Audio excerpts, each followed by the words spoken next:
तो घर कौन फुल नॉर्मल हो ये नॉर्मली बस पड़ा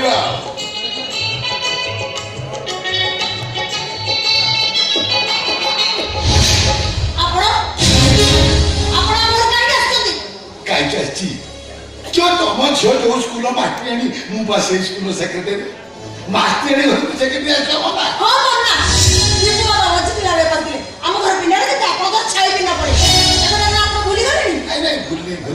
नॉर्मली मन अच्छी भूल तुम स्वामी जो स्कूल मास्टर थे से स्कूल बिल्डिंग मुझे कंटाक्ट नहीं अवश्य महान मेटेरियल से भवन में सप्लाई करते ए छात काफी चुरी गला नॉर्मली 4 जन पिला मरी गले इतने मोर दोष कौन है रे रे इंजीनियर जे भी तार नहीं दिला हम से छात पकड़ी एति भाई तुम स्वामी हाथ उड़ धरि 2 लाख टका नहीं काम करते पूरी भी राज्य रे मोर आर केस ठोकी देले सेटा स्वामी तो आदर्श कंकड़े राज्य न बता दूर कथा सत्य कथा कहबा पई से पछे जान ए आदर्श को जानो कोनटे करि पकड़े अजता खाली जीवन गला ना से पछो कथा न उठी मोर आसी दिले सही कथा कोच नॉर्मली कोच के सुना ए टिके पूर्वरु निजो स्वामी मास्टर मास्टर गुण बखान थलो तो एबे मु तुम झियर गुण बखान छी सुना कोन कहबे जानते आपण कोन कहबे जानते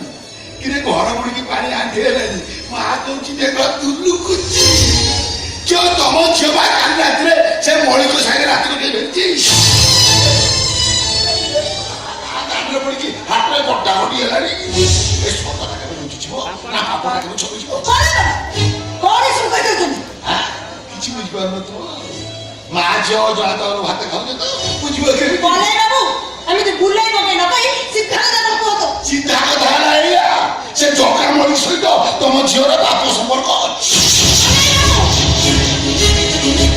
ओ समाज कथा करंतु आपण भूली जाउछथि निजे कला समिति दुनिया को देखले ए दुनिया में कला देखे जाय सब ए दुनिया कला हे जायनी परम आपण को आखी कला देखे ए क्षेत्र में अविश्वास कला तो समिति आपण जगह और मोर संपर्क को देखुछन मास्टर ने तो साहित्य रे बुझाई देबो तू बाबू जी एमती बड़ बात में कहले सतरा लुचि जीवो पाखला छको जीवो खबर कर दउछ आ पत्ते पछरा मारे कहले कथरा किछ भलो होबनी एने कोण करियो हां से जगह मन तो बहुत नॉर्मली बैठ पुरा ए কথা समझ जानते तब को कर्ण हो छय ए बड़ी के सेरा को देबो काई कोन बाहर को चोट को तो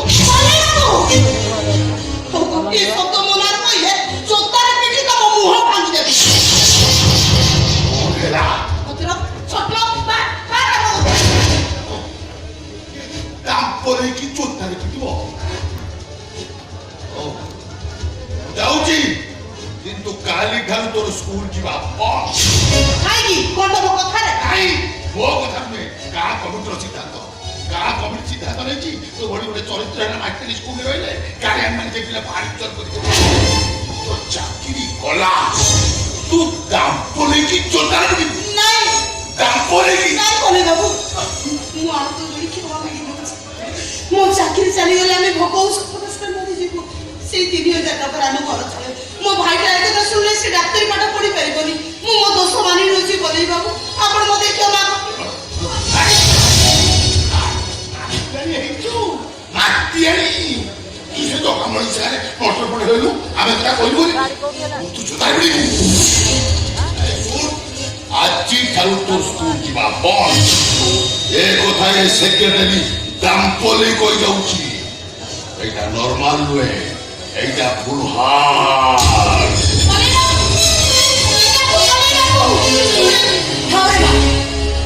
खाइबा को न पाई आमे बचे भिक मागी चलीबा हे तू बासु मास्टर जे ए जे केते छोट कर दे मो तो मते विश्वास कर पुरी परिस्थिति रे पुरी मु जगामणी को घरे रहि जाई तेरे तो छी ये भी किसी काम करेनी चौथी पे तो मुंड तळ पड़ी जीवो तो जी आ सब होई पारे से चरित्र है नानी मारे मु पर तते अंत घड़ी जन्म देछि पूर्व दिगर सूर्य है तो पश्चिम दिगरे उदय हे पारे और से रातिर अंधार आकाश रे हे तो अचानक रूपा करे तो ना होई आसी पारे ले वो झियो के चरित्र है नाही पारे ले बो मो साथी का चली गला कि बे चलीबा केबिति खाइबा कोन मारे जे जन्म देछंती ସିଏ କ'ଣ ଆମ କଥା ବୁଝିବେନି?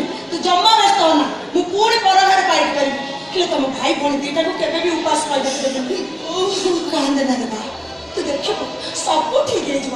ଏମାନେ ତତେ ଯୋଉ ମିଛ ବଦନାମ ଦଉଛନ୍ତି ସେମାନେ ସେମାନଙ୍କର ଭୁଲ ବୁଝିପାରିବେ। ତୁ ପୁଣି ଥରେ ତୋ ଚାକିରି ଫେରିପାରିବୁ। ହଉ ତୁ ଆସିଲୁ, ମୁଁ ଦିଟା ପଖାଳ ବାଡ଼ି ଦଉଛି, ଆମେ ମା ଝିଅ ଦି ଜଣଙ୍କ ସାଙ୍ଗ ହେଇପାରିବା।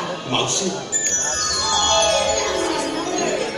ଜାଣିଛ ମୋ ଇଣ୍ଟରଭ୍ୟୁ ତ ବହୁତ ଭଲ ହେଇଛି। ଏଥର ମୁଁ ଆଇଏଏସ୍ ନିଶ୍ଚୟ ପାଇବି। ତମେ କିଛି କହୁନ ଯେ? କ'ଣ କହିବ?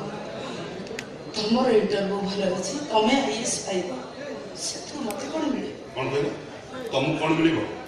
ଆରେ ମୋ ଇଣ୍ଟରଭ୍ୟୁ ଭଲ ହଉ, ମୁଁ ଆଇଏଏସ୍ ପାଏ, ତମର ଆମ ତାଣ୍ଡି ଦେବାକୁ ନଡ଼ିଆ ପଠାଉଥିଲ। ତୁ ଆସିସି କ'ଣ କହୁଛୁ? ତମେ ତାକୁ ତା ଧରି ଏଇ ସ୍କୁଲ ସେକ୍ରେଟାରୀ ସହିତ ତାର ଝଗଡ଼ା ମୁଣ୍ଡଟା ଟିକେ ଖରାପ ହେଇଯାଇଛି। ହଉ ତମେ ଏଠି ବସିଥାଅ, ମୁଁ ଟିକେ ତମ ପାଇଁ ଜଳଖିଆ ନେଇ ଆସିଛି।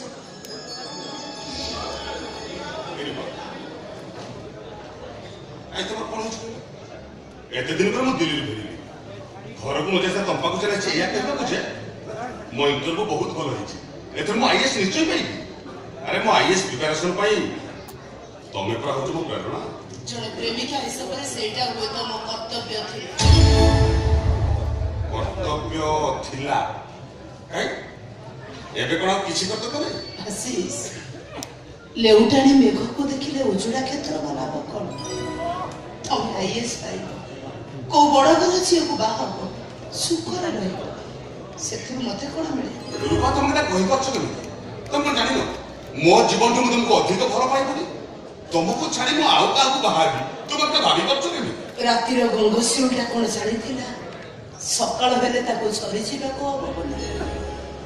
ଦିନର ପଦ୍ମ ଫୁଲଟା କ'ଣ ଭାବିଥିଲା ସଞ୍ଜ ହେଲେ ତା ପାଖୁଡ଼ା ଗୁଡ଼ାକ ବନ୍ଦ ହେଇଯିବ ବୋଲି? ତଥାପି ରାତି ଆସେ ବୋଲି ଗଙ୍ଗଶିଉଳି ଫୁଟେ,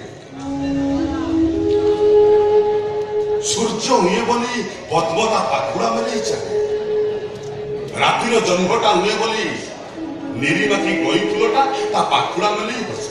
ଦୁଷ୍ମନ୍ତ ଶକୁନ୍ତଳା ଠାରୁ ଆରମ୍ଭ କରି କେଦାର ଗୌରୀ ପର୍ଯ୍ୟନ୍ତ କାହାରି ପ୍ରେମ କାହାଣୀ କେବେ ସଫଳ ହେଇନି ଆସିଛି। କେବଳ ପ୍ରେମ ନାଁରେ ପ୍ରତାରଣା ଓ ଅବିଶ୍ୱାସର ଆଞ୍ଜୁଳା ଆଞ୍ଜୁଳା ରକ୍ତ ଝରିଛି। ଆରେ ବାବା, ସେସବୁ ଅତୀତ ଥିଲା। ଦୁଷ୍ମନ୍ତ ସହିତ ଶକୁନ୍ତଳାର, କେଦାର ସହିତ ଗୌରୀର, ଏମାନଙ୍କ ପ୍ରେମ କାହାଣୀ ସଫଳ ହେଇନପାରେ, କିନ୍ତୁ ଆମ ପ୍ରେମ କାହାଣୀ ନିଶ୍ଚୟ ସଫଳ ହବ। କାହିଁକି ନା ମୁଁ ତୁମକୁ ବହୁତ ବହୁତ ବହୁତ ଭଲ ପାଏ। ତମେ କିନ୍ତୁ ଆଜିଠାରୁ ମତେ ଭୁଲି ଯାଅ। କଣ ହେଇଛି? ମତେ ଲାଗୁଛି ତମେ ମତେ କିଛି କଥା ଲୁଚଉଛ। ପ୍ଲିଜ ବା କୁହ, କଣ ହେଇଛି? ତମେ ପୁରା ଷ୍ଟେସନରୁ ଗାଁ ଭିତର ଦେଇ ଆସିଲ, ଗାଁ ଛକରେ ଧଳାପଟ ପୋକରେ ଚା ଦୋକାନ ବାରଣ୍ଡାରେ ମୋ ବିଷୟରେ ତମେ କିଛି ଶୁଣିନ? ହଁ ଶୁଣିଛି, ନଈ ସେପଟ ଜଗାମଣି ଘରେ ତମେ ଗୋଟାଏ ରାତି ରହିଯାଇଥିବ। ସୋଭା କୌଣସି କାମରେ ଯାଇଥିବ, ଅସୁବିଧା ବସ୍ତ ରହିଯାଇଥିବ। ତାଛଡା ମୁଁ ଗାଁ ଲୋକମାନଙ୍କୁ ଜାଣିନି, ସଜ ମାଛରେ ପୋକ ପକେଇଥାଏ ଆମ। କେତେ କରିବି ତମେ କ'ଣ ମତେ ଭଲ ପାଇବ? ନିଶ୍ଚୟ, ଭଲ ପାଇବାର ଅନ୍ୟ ନାମ ହଉଛି ବିଶ୍ୱାସ। ଯୋଉଠି ବିଶ୍ୱାସ ନାହିଁ ସେଠି ଭଲ ପାଇବା ନାହିଁ। ମୁଁ କିନ୍ତୁ ତମର ଆଉ ବିଶ୍ୱାସ କରି ନାହିଁ ଆଶିଷ। ମାନେ ସେଇ ରାତିରେ ଜଗାବଳିକ ଘରେ ରହିବା ପରେ ମୁଁ ଜଗାକୁ ଭଲ ପାଇ ବସିଛି। ମିଛ କହୁଛ, ମିଛ କହୁଛ ତମେ। ମିଛ କାହିଁ କହିବି? ତାଛଡ଼ା ମୋର ମନେ ହେଲା ତମେ ଜଣେ ଆଇଏଏସ୍ ଅଫିସର, ଆଉ ମୁଁ ଗାଁ ପ୍ରାଇଭେଟ ସ୍କୁଲର 3000 ଟଙ୍କିଆ ମାଷ୍ଟରାଣୀ। ତମକୁ ଭଲ ପାଇବ ବୋଲି କେବଳ ଦିବା ସ୍ୱପ୍ନ ଦେଖିଲା, ଯୋଉଟା ବାସ୍ତବ ଜୀବନରେ କେବେ ବି ସମ୍ଭବ ନୁହଁ। ମୋ ପାଇଁ ଜଗାବଳିକ ହିଁ ଉପଯୁକ୍ତ। ତାଛଡ଼ା ଜଗା ମୋତେ ତମକୁ ଅଧିକ ବ୍ୟକ୍ତି ଭଲ ପାଏ। ମୋ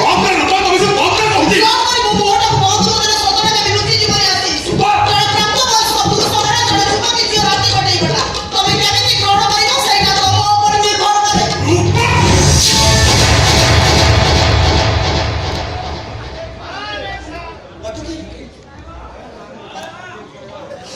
ମାର ମତେ, ମୁଁ ଯେତେବେଳେ ତମ ପ୍ରେମର ଉପଯୁକ୍ତ ପ୍ରତିଦାନ ଦେଇପାରିବି। ଖାଲି ହାତରେ ପାଇବାନି, ପାରୁ ଯଦି ତମ ପାଦରୁ ଜୋତା ଖୋଲି ମତେ ପିଟ। ବନ୍ଦ ତମ ସେ କୁମ୍ଭୀର ଖଦାନ। ତମ ମନରେ ଏଇଆ ଯଦି ସବୁ ଥିଲା, ମତେ ଭଲ ପାଉଥିଲ କାହିଁକି? କାହିଁକି ମୋ ପ୍ରେମର ଏତେ ବଡ଼ ନିଷ୍ଠୁର ପ୍ରତିଦାନ ଦେଲ? କାହିଁକି ମୁଁ ଦେଖୁଥିବା ସ୍ୱପ୍ନର ବାଲି ଘରଟାକୁ ହ୍ୟାଲୋ ତମେ ଭାଙ୍ଗି ରୁଚି ମାଟିରେ ମିଶି ଆଶିଷ ମୋ ନାଁ ଧରି ଡାକିବାର ଅଧିକାର ତମର ଆଉ ନାହିଁ। ତମ ଭଳି ଚରିତ୍ରହୀନା ମୋ ନାଁ ଧରିଲେ ମତେ ନର୍କରେ ବି ଜାଗା ମିଳିବ। ଚାଲି ଯାଉଛି ରୂପମାଷ୍ଟାରୀ, ହେଲେ ଯିବା ପୂର୍ବରୁ ଗୋଟେ କଥା କହିଯାଉଛି। ମୋ ପ୍ରେମକୁ ନେଇ ତମେ ଯେମିତି ନିଷ୍ଠୁର ଖେଳ ଖେଳିବ, ତମେ ବି କେବେ ଖୁସିରେ ରହିପାରିବନି। କାନ୍ଦିବ, ସାରା ଜୀବନ ତମେ କାନ୍ଦିବ। ସମୁଦ୍ରଟା ଗଭୀର ବୋଲି ତା ରଙ୍ଗ ହଉଛି, ଆକାଶଟା ଅନନ୍ତ ବୋଲି, ହେଲେ ନର୍ଦ୍ଦମାଟା ମଇଳା ପାଣିରେ ଭର୍ତ୍ତି ବୋଲି ତା ରଙ୍ଗ ହଉଛି କଳା। ଠିକ ସେମିତି ପ୍ରକୃତ ପ୍ରେମର ରଙ୍ଗ ହଉଛି ନୀଳ, ପ୍ରତାରଣାର ରଙ୍ଗ ହଉଛି କଳା। ସେଇ ପ୍ରତାରଣାର କଳା ରଙ୍ଗ ବଳିକି ତମେ ହେଇଗଲ ମୋ ପାଇଁ ଗୋଟାଏ କଳଙ୍କିନୀ। କଳଙ୍କିନୀ ତମେ। ଆଶିଷ ଦିନେ ତମେ ଏଇ କାନ ଛୁମୁକା ମତେ ଅତି ସରତରେ ଦେଇଦେଲ। ଏହି କାନ ଛୁମୁକା ଦେଇ ତମ ସ୍ତ୍ରୀ କହିବାର ସ୍ୱୀକୃତି ଦେଇଥିଲ। ମୁଁ ବି ତମ ଘରର ବୋହୂ ହବାର ସ୍ୱପ୍ନ ଦେଖୁଥିଲି। ଆଜି ଯେତେବେଳେ ସେ ସ୍ୱପ୍ନ ମୋର ହସି ଯାଇଛି, ଏ କାନ ଛୁମୁକା ହଳକ ମୋ ପାଖରେ ରଖିବାର ଅଧିକାର ମୋର ନାହିଁ। ଆଶିଷ ତମ ଉପହାର ତମେ ଫେରେଇନି ପାରିବ ଯଦି ତମ ଭାବି ସ୍ତ୍ରୀକୁ ଦେଇଦବ।